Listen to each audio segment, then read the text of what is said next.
Assalamualaikum warahmatullahi wabarakatuh. Alhamdulillahirabbil alamin. Wassalatu wassalamu ala asyrafil anbiya'i wal mursalin wa ala alihi wa sahbihi wa man tabi'ahum bi ihsanin ila yaumiddin. Amma ba'du. Pertama-tama marilah kita panjatkan puji syukur alhamdulillah kepada Allah Subhanahu wa taala yang mana telah memberikan kita nikmat kesehatan, nikmat kesempatan, dan masih banyak nikmat yang Allah berikan kepada kita, yang mana sudah seharusnya kita mensyukuri nikmat yang Allah berikan kepada kita. Tak lupa kedua kalinya salawat serta salam kita hadiahkan kepada seorang hamba Allah, anggun kepribadiannya, halus budi pekertinya, serta penuh kesederhanaan di dalam hidupnya, yakni Nabi Muhammad sallallahu alaihi wasallam, dengan mengucapkan Allahumma sholli ala sayyidina Muhammad wa ala ali sayyidina Muhammad. Hadirin yang dimuliakan oleh Allah Subhanahu wa taala.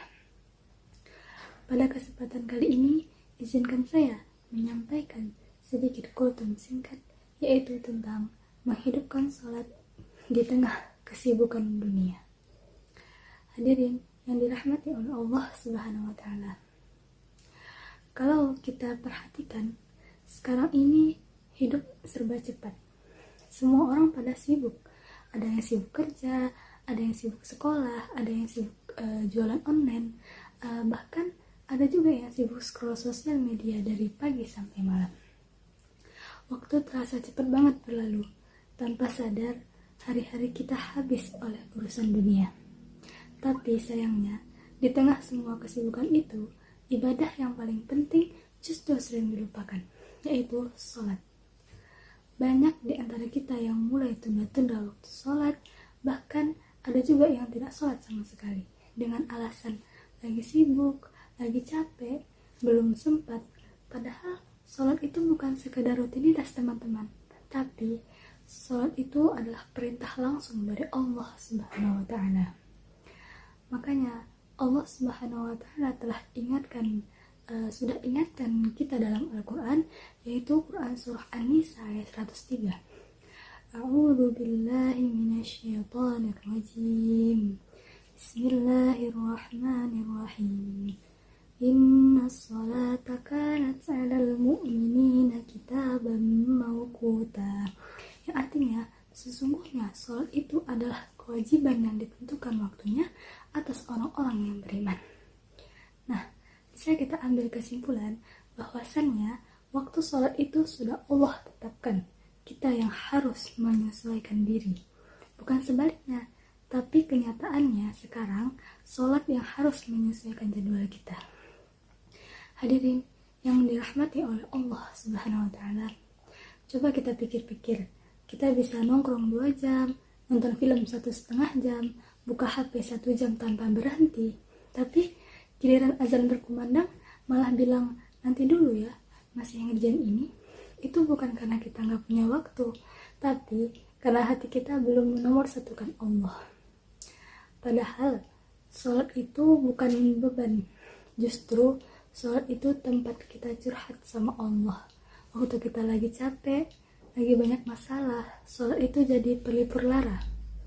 Nabi Muhammad SAW, beliau sendiri kalau lagi sedih, gelisah, atau menghadapi masalah besar, beliau langsung menegakkan sholat, karena beliau tahu di sanalah ketenangan itu ada. Banyak orang sekarang yang bilang, hidup saya gelisah, pikiran saya kacau, hati saya nggak tenang.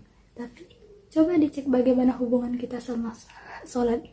Jangan-jangan kita jauh dari Allah, tapi berharap hidup tenang. Itu seperti orang yang menutup pintu, tapi ingin masuk cahaya, tidak akan bisa. Hadirin yang dimuliakan oleh Allah Subhanahu wa ta'ala. Sholat itu bukan cuma menggugurkan kewajiban. Sholat itu bentuk cinta kita kepada Allah.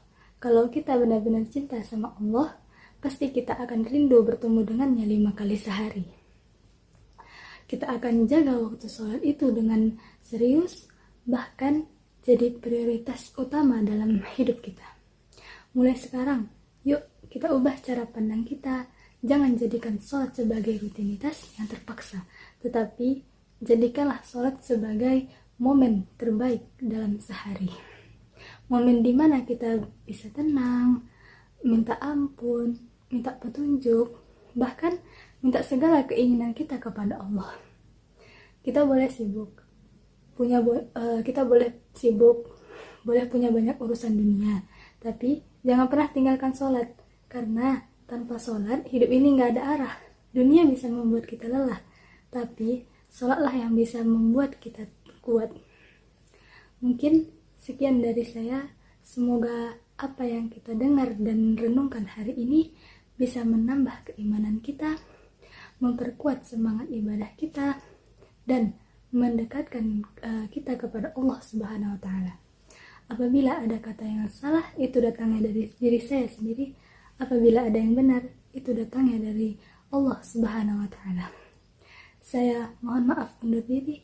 Akhir kata, wassalamualaikum warahmatullahi wabarakatuh.